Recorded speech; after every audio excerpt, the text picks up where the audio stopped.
Let's get into the drafting phase here for game number 2 in this best-of-5 series between Team SMG versus IMPERIO. Let's see which side they're going to be on.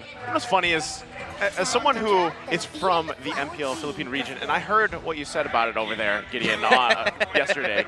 Right, we're known for our Lord dances. It might not be super action-packed, but you know, there's a certain sense of finesse in a Lord dance, an extended one. I feel like Wildcard, we haven't seen that many Lord dances. It's been rather wild, right?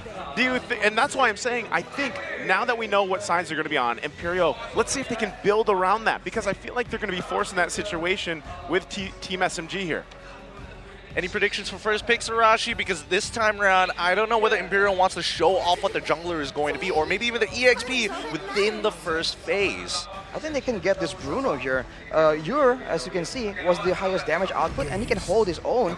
But no, they go for the Nolan, man. They want that aggression in the jungle. But now for SMG, they can go for a Fairmiss. They can counter these assassins, and they can go for the Bruno still if they really want. It's not worth it, though. So what fighting style are we in now? Well, Tai Chi. We're in Tai Chi. It might convert into Wing Chun later on, but we'll see in a little bit once we get into that second phase. Next 2 picks coming up inside of Team SMG. This time it's going to be Terizla as well as Bruno. I wonder if Marquino wants to get back at Smooth. He's like, you dominated me one game? Maybe I can get an export early on.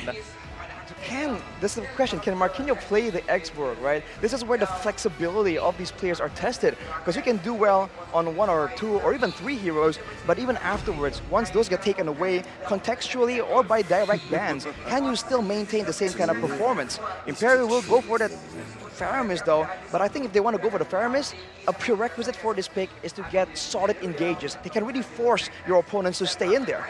Now that there's a Terizla on the side of SMG, I think that's a bit easier, because we saw what issues Marquinhos was struggling with in game 1.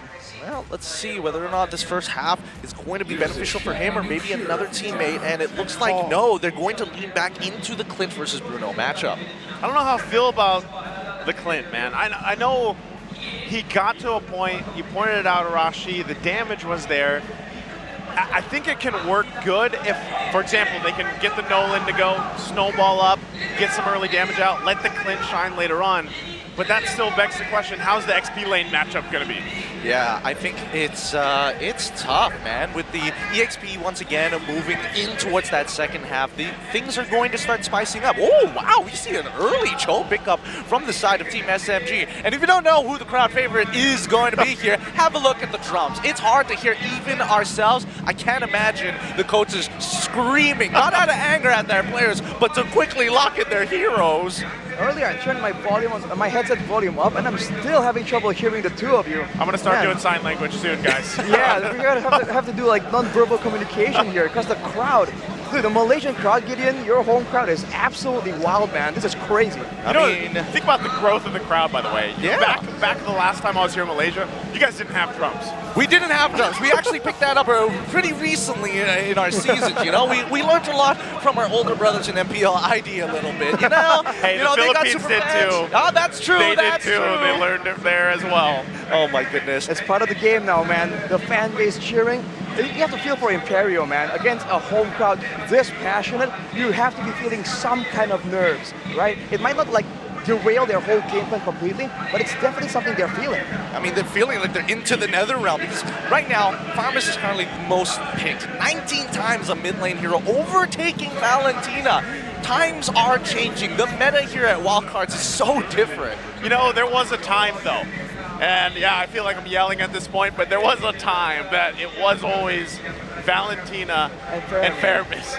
You know, so it's like we took 2 steps forward, but we also took a step back. I gotta bring this question to Arashi, right? Now, what's up? Let me just quickly wrap up the other bands. Lilia, Phoveus, Minotaur, and as well as X-Borg. The mid lane meta has been pretty awkward in recent times, right? The number of picks that you actually have access to has really dwindled down. I think now first of all, you have to have good wave clear. I think now that's a a very important part of mid laning that needs to happen. You have to have good wave clear, but then you have to pick between being full utility or full damage. That's what it feels like it's going to happen. So for SMG now, they pick up the Akai also. And we've seen this yesterday, by the way. A Teresa and Akai, and how sometimes they can really cancel each other out. So you have to wonder if they're going to do that, or are they going to do the plan we saw, I believe, in day 2, where the Teresa will start to engage, but the Akai will split the team apart into 2 segments so that the team fight really falls into their favor. Which is actually quite beneficial here. Now, we come back to Imperio side, they lock in the Yuzong. This is going to be a very volatile matchup between the Teresa. A single kill can skew it into one of these EXP's favors, and there's nothing much you can really do about it. That's just the state of EXP as of right now. But that final pick, it's going to be locked in right here, right now. It's Kufra once again. Stefe crushed it in game number 1, but not enough to get a game win. Team SMG finish it off with a Valentina. See, this is what I was talking about. This is like a throwback in itself, right? Fairness and Valentina, 2 Nether Realms most likely on the board. But still, I like what Imperio did this time. Stefan had a great game, like you mentioned, Gideon. So if he can replicate that and do even better here, they can build around that. And my biggest question mark, once again, is the Nolan. We've seen teams opt for it. It works out well for some, and others, it just falls flat on its face. Yeah, is it in the same situation as Roger, or what are we thinking here? I think it's a bit more difficult even compared to the Roger. You have more safety, as in you're a lot more mobile than the Roger. Technically jumping over, you can dash over a lot of walls to escape. But at the same time, you need to enter from a very safe angle, because otherwise you are very vulnerable to crowd control, and the only real way you can escape is your main damage tool. That being said, it is time. Let's test the mettle of both these teams as we head into our second game in this best of 5 between Team SMG versus Imperio Esports. Whew, look at the battle spots right here. There's some purifiers available, but you have to wonder here in the jungle matchup, it's going to be a utility jungler against a damaged jungler. Who's going to have the better clear? Because Nolan is infamous, but these utility junglers also clears very, very fast.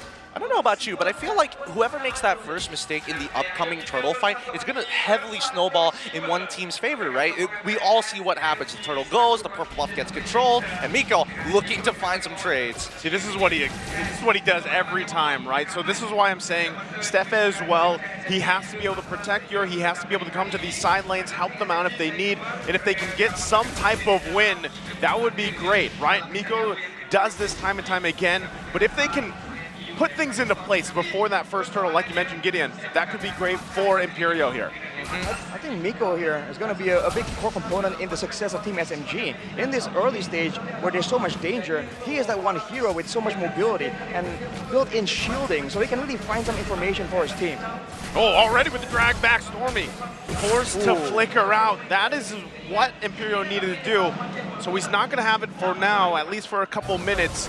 So that should give them that little bit of an advantage for that turtle. Saksa, though, in the mid lane alongside Miko. That's some great comms coming out for the side of Team SMG. They knew he was on the bottom side, so it's very safe to assume that he's going to be somewhere along that river line, inside that brush. But let's look at the emblems.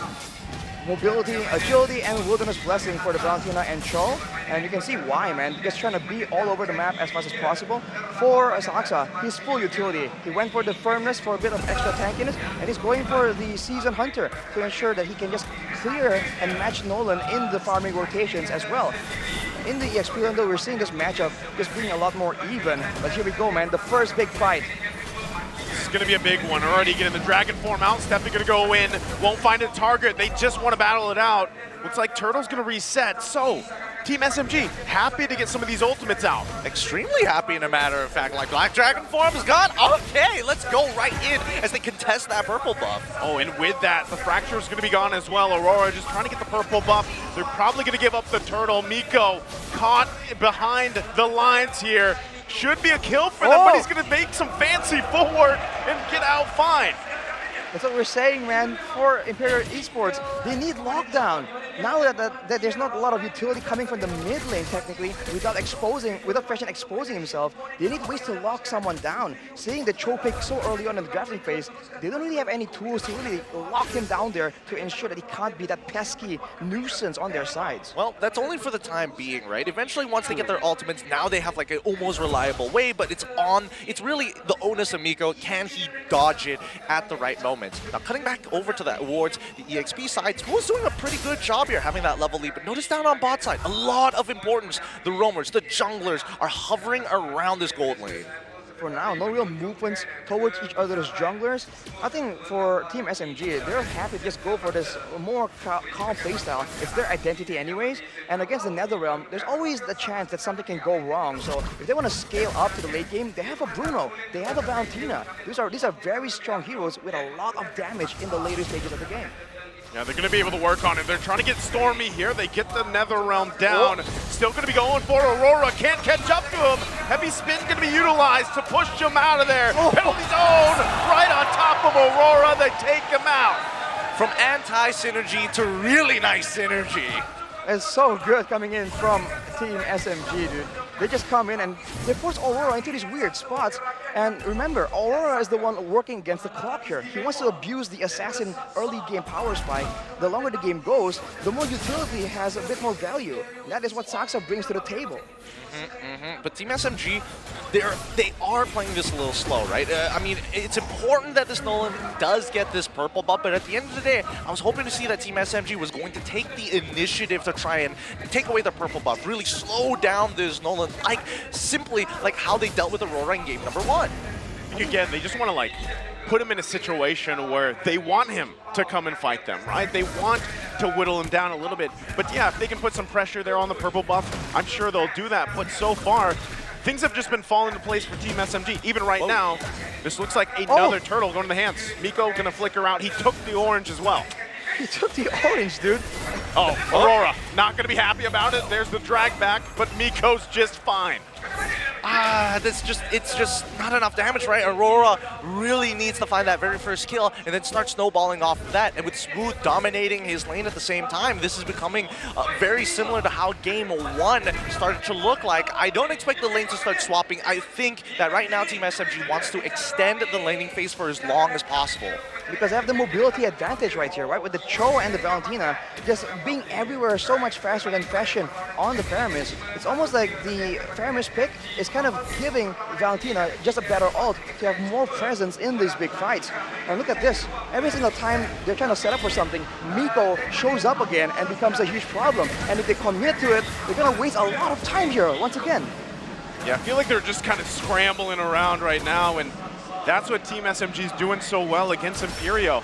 So IMPERIO, they have to be able to find something. Get on the board here. Miko going to use the conceal, going to be stopped in his tracks. Forced back though, Sox on the front of it all. Stormy there holding on to his own Netherrealm. But all of this for that turret, they're happy for that. Okay. Really good gatekeeping. Wait. Oh, Smooth has the rest of the team. He'll be just fine. Dang, so many deterrents just walking up like, oh, you want my boy? You got to get through all of us. Exactly, that's what a Teresa that's on curve can do. That is not what we saw in game number 1. SMG playing a whole different game. See, Miko just zoning, going behind, threatening an engage, and if IMPERIO doesn't respect it, then there could be a big fight. And slowly but surely, when they are too preoccupied, Sasa just takes down the turrets bit by bit. I mean, they gotta whittle them down somehow, chip at them, find an opportunity, and now, honestly, the kill count this game is much, much lower. You know, only first blood achieved by the side of Team SMG. 7 minutes into the game, we haven't seen nothing too crazy just yet, but in terms of pacing, at least Aurora maintains... Oh, this could be it. They find something. Miko to fall. Smooth. Gonna be in trouble too. Aurora on the run. There's the Netherrealm. But Stormy and Sasa here next. Marquita goes in, gets the Petrify off to work on it. Stephanie there as well. They're gonna be zoned out. Can Yer get there in time to put the damage out? He's stuck against the wall. Still gonna be going. Marquino falls. Yer backs off. Only Marquino's down. The trade. Holy, what a fight. What a sequence, it's back and forth. but that's Imperio equalizing. But look at the goal difference. It's still up there because of the farming difference. Miko now picking a play. Oh, the bola comes through. Keeps Miko in his tracks. Ooh, that reaction time! Now, while that entire fight was happening, the backline of Imperio Esports was kiting away, and Smooth actually flickered forward to try to take on a 2v1 while he was low, and he was darn close at completing it. That's one of the rare moments in this game so far where Team SMG aren't the ones initiating, aren't the one in control. Oh, there Look it at is. this though. Imperio's gonna be the one initiating here. Steffe gonna run back, chase down. Heavy spin on Ur, he's trying to get away. The rest of the team has to get there. Oh. NetherRealm for him. They're still gonna fight it out, but Imperio has to disengage. Oh man, this game is just rubber banding back and forth from both of these sides. Nobody wants to give their opponent an inch, and if they find a kill, they're looking for a trade. And I'm expecting that Imperio Esports this time, they want to trade, but unfortunately, not until Steffe is back. They lost multiple ultimates in that fight as well. Team SMB used a bit, but they still had 3 while they were going for that Lord. Stormy now also getting the lightning truncheon. That means that for Imperio, now it's not just physical damage they have to worry about. They gotta be worried of, out of nowhere, having a surge of burst damage coming in from Stormy on the mid lane. I am a little curious about the items though. I would like to have a look at it just to kind of see the pacing of where Aurora is, but wait, hold on. They might try to find something again. Soxy gonna heavy spin, find Steffe for the lockdown, waiting for the rest of the team to make their way. Smooth also joining the fight from the backside, looking for his own entrance. They're gonna find Steffe, he's caught out. Way of the Dragon comes through. Do they continue on? The penalty zone finds one. Fashion, can he get away? Stormy jumps in, gets the kill, and he's caught under the turret. But another run comes through again for Team SMG. Meanwhile, on the top side, Ur gets taken out by Sasa, and Team SMG running into the top side with the Lord. That just can't be real right now. It feels like Team SMG are empowered by the crowd behind us, because now they're getting on with this. They're aggressive. See if they can keep it together. Once again, Marquino takes a couple shots. They still want more. Aurora in trouble. Gets taken out easily from Team SMG. Working on the mid turret. Lord's finally gone. Can Imperial stay in the game? Team SMG, they don't even have to back away. They can stay here if they want to. Steffe goes in. Steffe gonna jump in, still gonna be fighting for more. Miko gets the kick again. Bastion's out. Penalty zone gonna be used. Smooth quite low, but Marquino's out. And Team SMG is powered by the crowd and will get the match point. God dang! What a game! It was just a seesaw, kids at a seesaw, and then as they grow older and older, they're realizing, man, the weight distribution is just too big. We can't balance this out. Team SMG, so much riding on them. That's crazy, man. It started with them being so tentative, so careful. In the end, it's a slugfest. Woo! No quarter given, man. They just kept going at it non-stop. The referee had to step in there. The ref had to call it quits like, hey, guys, we need a breather. You can't punch The him ref in the got back. injured. The ref gets injured. In these cases, don't worry, no marshals were hurt in this broadcast, but man, what a game that we have before us. I mean, it's not like Team SMG is, well, outplaying certain situations. I would say that even Imperio themselves are making them fight for every single one of these inches, but once we started to get into that later stages of the game, man, the decision making, one important really bad decision coming in from Imperial made them lose an inhibitor turret. And unfortunately, all points across the map, I thought for sure maybe Bruno was going to die in these spots, but no. Bot side wins, top side wins, inhibitor towers fall at the same time. I think that the gum and the riding on the hand is paying dividends right now, especially for Miko, because the way that he found some of those Way of the Dragons in the midst of everything was just on point. The right target every single time.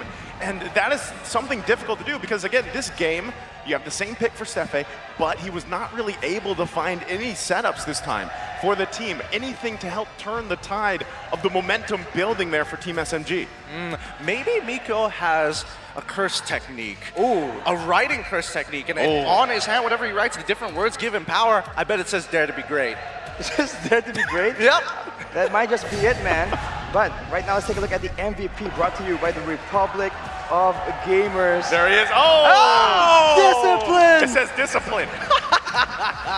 Love it. Saksa coming up big time for the team. You have to love this, man. He's coming in 3-0-3 with a 60% kill participation, but boy, was this a slugfest. And he was a big part of it, man. Tanking all the damage, providing the utility. That's also why it was so difficult for Imperio to find those pickoffs, man. These beefy members in the front, Terizla and Cho. On top of that, Terizla and Akai, and on top of that, the Cho behind them as well. There's just so many problems for them to really try and figure out. And while that's happening, there's a ton of damage coming out from the backline too. Yeah, I feel like Sasa was having the time of his life. Half the time, we cut on over to him from the observers. He's just standing still. He's just kicking balls. He's just like, yep, I'm having the time of my life. I don't have to kite. I don't have to do much. The rest of my team is doing that for me. I have a phrase for this in MPL Philippines. I call it the gold lane experience. Oh, that's a good one. If you can just have that kind of gameplay where, hey, you don't have to worry about too much, man. You can just farm up near a lane, get to where you need to be, rely on the rest of the team to do everything, and then you pop off later on. That's the gold lane experience, and I feel like that's, again, what they had here. Yep, in the highlights brought to you by Grab Unlimited, we saw a lot of these moments, right? I think Imperio had some really good ideas, but unfortunately, just the way that Team SMG likes to go for these disengages, there's so many tools to do so. And you have to remember that this one fight, they got a pick off, but it's always on Miko, man. This man was so annoying that Imperio used multiple ultimates to catch him off, and as a result, they get punished after. And that seems like the beginning of the end, because that's where the laning phase officially ended, and from there, with that winning fight, SMG just went wild. And even here, that play, he survived that, by the way, with a Netherrealm. Yep, he does. Just everything that could have gone wrong for Imperial, especially here at that 9th minute, went wrong. And it's really unfortunate to see how things started to snowball out of control. I don't know how much of the crowd had to play a part of this, but considering how loud they are, it's already affecting us here on the desk. The support is incredible. The arena right now is absolutely crazy, man. We can barely hear ourselves in the middle of the game, dude. Y'all need to chill out. They can't. It's home turf. Home turf. Look, I mean, this is match point for the side of Team SMG, right? If Imperial has pocket strats to pull out, if Imperial needs to crack the code, it is right now. It's a 2-10 score line, and one of the faster games coming up for Team SMG. 10 minutes! I haven't seen this in a long time. For some reason, I didn't even know it was 10 minutes right there, right? I mean, it seemed like things just quickly collapsed for Imperio here. And that's what I'm saying, you know, when you draft something like this, again, this was very similar to what we talked from Game 1 draft. Like, it's risky. You have to be able to pull it off early on, because if you are not able to, you have this tendency to get shut out by these early skirmishes, these early sets, these early objectives. Again, 0-0. And specifically the turtles. Like, if we could just start there for Imperial, right? Yeah. Get that point where you can contest the first turtle even. If you, whatever that has to be for them for game number 3, they're facing match point here against Team SMG. They need to be able to fix that alone and then approach, hopefully get to that point where then you can allow Ur to get where he needs to be. This is the second time we've seen the Clint. It's not doing too hot in terms of statistically. And you're on the Clint, he was running the weapon mastery as well, but 10 minutes, bro. It's not gonna really take effect right there. And that's I think the idea behind SMG. They have such good execution and such good game plan. And for the most part, Imperio has good ideas, but as a whole, they're not really sure what to do in minute 2 or minute 5, right? At this moments in the game, they seem to be quite confused and trying something, but they don't really have a long laid out roadmap on how they're supposed to achieve that victory, get to those team fights. Actually, I disagree with that. I disagree because mainly the way that Miko was kind of revealing the plans on those rotations made it particularly difficult, right? Getting that early walk in to figure out where the jungle was going to be. And then as soon as they sniffed out where Steffe was, a lot of the things started to fall in place. They figured out who was going to be the spearhead and which side of the map they were going to attack on, and they could rotate accordingly, allowing rich guy Sasa to come up with 824 gold per minute. And of course, Stormy, the forgotten one, with 6 assists, being able to support all the holes.